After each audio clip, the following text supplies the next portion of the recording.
Friends, जय हिंद। मैं SSP from pharma and leadership academy और आज हम बात करेंगे हिस्ट्री ऑफ फार्माकोग्नोसी के बारे में। जैसा कि आपको पता है, diploma in pharmacy, bachelor of pharmacy दोनों ही स्ट्रीम में जब कॉग्नोसी पढ़ते हैं तो इम्पॉर्टेंट पॉइंट होता है। और वैसे भी अगर हम फार्मेसी के स्टूडेंट हैं और फार्माकोग्नोसी हम पढ़ रहे हैं तो हमें पता होना चाहिए हिस्ट्री ऑफ फार्माकोग्नोसी के बारे में। तो देखिए, लेंदी टॉपिक होता है और इसको इंटरेस्टिंग वे में नहीं बता पाते हैं कुछ लोग, तो ऐसे में आपको भी मज़ा नहीं आता है। तो आज हम आपको शॉर्टकट ट्रिक बताएंगे जिससे हिस्ट्री ऑफ फार्माकोग्नोसी हमेशा के लिए आपको याद रहेगा और साथ ही में हम आपको डेफिनेशन ऑफ फार्माकोग्नोसी भी बता देंगे। तो आइए देखिए, हम फार्माकोग्नोसी के बारे में बताते हैं आपको। सबसे पहले हम ये जानेंगे कि जो फार्माकोग्नोसी वर्ड है, ये जो टर्म है, ये दिया किसने था। तो देखिए, इस टर्म को दिया था SEYDLER सिडलर ने 1815 में। ठीक है, सिडलर ने 1815 में फार्माकोग्नोसी टर्म दिया था। ये वर्ड आया था फार्माकोग्नोसी। और फार्माकोग्नोसी का मतलब क्या होता है? तो फार्माकोग्नोसी दो चीज़ों से मिलकर बना है। पहला है PHARMAKON फार्माकॉन, और दूसरा है GIGNOSCO जिग्नोस्को। फार्माकॉन का मतलब होता है ड्रग, ठीक है, और जिग्नोस्को मतलब होता है to acquire the knowledge of. तो क्या होगा definition? To acquire the knowledge of drug is called pharmacognosy. Pharmacognosy का डेफिनेशन होता है कि study of drugs and their natural derivatives are called as pharmacognosy. ठीक है, जैसे एग्जाम्पल के लिए हम पढ़ते हैं सेन्ना के बारे में। तो सेन्ना आपका क्या हो गया? ड्रग हो गया। इसका नेचुरल डेरिवेटिव क्या हो गया? सेनोसाइड हो गया। ठीक है ना। तो ऐसे ही हम पढ़ते हैं, ये फार्माकोग्नोसी होती है। तो जैसे कि मैंने बताया, सिडलर ने 1815 में फार्माकोग्नोसी वर्ड दिया। फार्माकॉन और जिग्नोस्को से बना हुआ है। फार्माकॉन का मतलब ड्रग और जिग्नोस्को का मतलब to acquire the knowledge of. To acquire the knowledge of drug is pharmacognosy. ठीक है, अब हम आपको बताते हैं कि जैसे कैसे कैसे फार्माकोग्नोसी कैसे यूज हुआ और आपको याद रखना है। तो देखिए, दो टर्म आपको हम बताएंगे कि सबसे पहले फार्माकोग्नोसी का मतलब है जो ड्रग्स हमें मिलता है, तो हम बात करें तो या तो वो प्लांट से मिलेगा। ठीक है, जो ड्रग के सोर्सेस क्या होते हैं, या तो वो प्लांट से मिलेगा, या तो एनिमल से मिलेगा, या तो मिनरल से मिलेगा। उल्टा कर दो, MAP मैप। ड्रग किससे मिलता है? मैप से मिलता है। मैप बोले तो M फॉर मिनरल्स, ठीक है, A फॉर एनिमल्स और P फॉर प्लांट्स। ठीक है, तो आप जैसे याद रख लो, पाम याद रख लो, मैप याद रख लो कि ड्रग के सोर्सेस हैं। तो फार्माकोग्नोसी में हम स्टडी करते हैं और आपको कहाँ पे ये जो लिटरेचर्स मिले हम लोगों को कि हर जो भी मेडिसिन हैं, चाहे वो प्लांट ओरिजिन के हैं, एनिमल ओरिजिन के हैं, मिनरल के हैं, स्पेशली प्लांट्स की बात करें तो इसका डिस्क्रिप्शन सबसे पहले कहाँ पे मिला। तो इसको याद रखने का आपको ट्रिक है ARACSP। ये आप याद रख लीजिएगा, RACSP। ठीक है, और कौन कौन से साइंटिस्ट थे, कौन कौन से फिलोसफर थे, कौन कौन से ऐसे लोग थे जिनका फार्माकोग्नोसी की हिस्ट्री में, साथ ही में बायोलॉजी की हिस्ट्री में बहुत बड़ा कंट्रीब्यूशन रहा। तो उसके लिए आपको याद रखना पड़ेगा हैट DGP।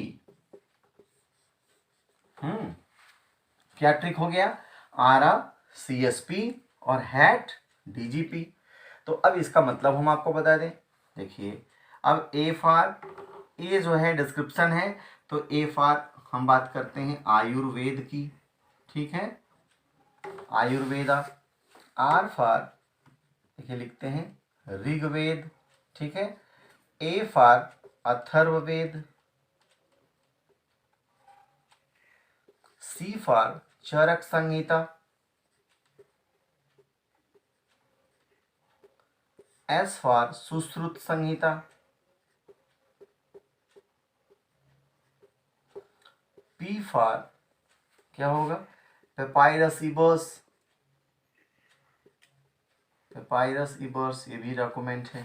तो ये सब वो डॉक्यूमेंट्स हैं, जैसे ऋग्वेद, अथर्ववेद और आयुर्वेद की बात करें तो ये एंशियंट डॉक्यूमेंट्स हैं जिनमें प्लांट्स के यूजेस के बारे में मेंशन किया गया था। ठीक है, और चरक संहिता और सुश्रुत संहिता में भी प्लांट्स के यूज के बारे में मेंशन किया गया कि इनका एक थेरेप्यूटिक अप्रोच भी है।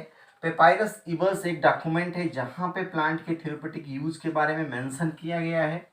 ठीक है, ये देखिए RCSP हो गया। और बात करें हैड डीजीपी टर्म जो है, इस शॉर्टकट ट्रिक से आपको उन लोगों के बारे में पता चलेगा जिन लोगों ने बहुत बड़ा कंट्रीब्यूशन दिया। जैसे H से हम बात करें तो हिप्पोक्रेटस जिसको कि फादर ऑफ मेडिसिन भी बोला जाता है।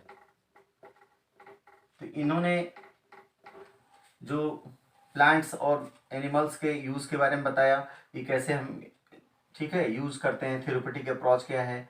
ऐसे ए से अरस्तु, एरिस्टोटल लिखते हैं, अरस्तु पढ़ते हैं। तो अरस्तु इनका भी कंट्रीब्यूशन रहा फार्माकोग्नोसी के डेवलपमेंट में। इनको हम फादर ऑफ जूलॉजी बोलते हैं। और ये है आपके थियोफ्रेस्टस का भी कंट्रीब्यूशन प्लांट स्टडीज में काफ़ी बढ़िया रहा और इनको फादर ऑफ बॉटनी बोला जाता है। ऐसे डी से देखिए डायोस्कोराइड्स, इन्होंने डी मैटेरिया मेडिका लिखा था, ठीक है ना, तो डायोस्कोराइड्स। फिर जी से गैलेन ने एक्सट्रैक्शन प्रोसीजर को बढ़िया से एक्सप्लेन किया था, इसीलिए इनकी जो एक अलग से एक्सट्रैक्शन प्रोटोकॉल पढ़ते हैं तो उसको गैलेनिकल फार्मेसी बोलते हैं।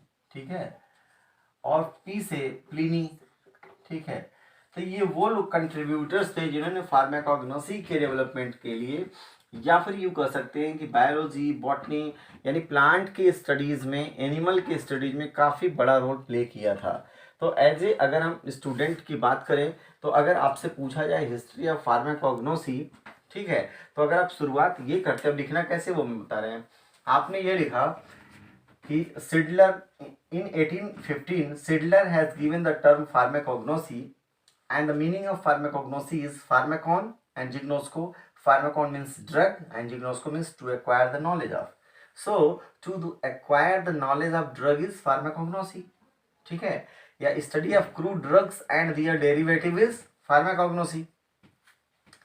There are a lot of literatures in which use of plants in curative way has been mentioned from ancient times. In Ayurveda, Rigveda, Atharvaveda, curative uses of plants has been mentioned. In Charak Samhita and in Sushrut Samhita, by Charak and by Sushrut, the curative uses of plants were mentioned. Papyrus Ebers is the oldest document, the document in which the curative use of plants were mentioned. ठीक है, ये आपको simple language में लिखना है कि ये वो डॉक्यूमेंट्स हैं जिनमें प्लांट के क्यूरेटिव यूज के बारे में मेंशन किया गया था। क्लियर, समझ में आ गया। उसके बाद आप लिखेंगे कंट्रीब्यूटर्स इन फार्माकोग्नोसी फील्ड। तो आप हेड डीजीपी में आप वहाँ नाम लिखिएगा Hippocrates, who is called as the father of medicine, has given a lot of contribution in the development of pharmacognosy. ऐसे ही आपका अरस्तु, फिर आपका Theophrastus, who is called as the father of botany, टी हो गया थियोफ्रेस्टस, डी डायोस्कोराइड्स, फिर आपका जी Galen and the development by Galen is called as Galenical pharmacy, in which we study the extraction procedures. And Pliny has given the important contribution in development of pharmacognosy. ठीक है, ये इतना आप लिखते हैं तो आपके सारे टॉपिक्स कवर होते हैं और आपको फुल मार्क्स मिलते हैं। कई बार बच्चे क्या करते हैं, हिस्ट्री ऑफ फार्माकोग्नोसी में सोचते हैं कि हम कुछ भी लिख देंगे और एग्जामिनर हमें नंबर दे देगा। तो देखिए माय डियर फ्रेंड्स कि कुछ भी लिखने से मार्क्स आपको नहीं स्कोर करेगा। अगर आप कहते हैं ना टू द पॉइंट लिखते हैं और जो मीनिंगफुल चीज़ें लिखते हैं, भले ही कम लिखते हैं, तो आपको मार्क्स स्कोर करने के चांसेस पूरे हैं। और सबसे बड़ी बात क्या है, हम मार्क्स के लिए नहीं, हमें सीखने के लिए, लर्निंग के लिए ये सब जानना ज़रूरी है। ठीक है, तो आगे की वीडियो में कुछ नए टॉपिक के साथ फिर मुलाकात होगी। तब तक के लिए बने रहिए हमारे YouTube channel pharma leadership academy के साथ। लाइक कीजिए, शेयर कीजिए, सब्सक्राइब कीजिए। Thanks for watching. जय हिंद।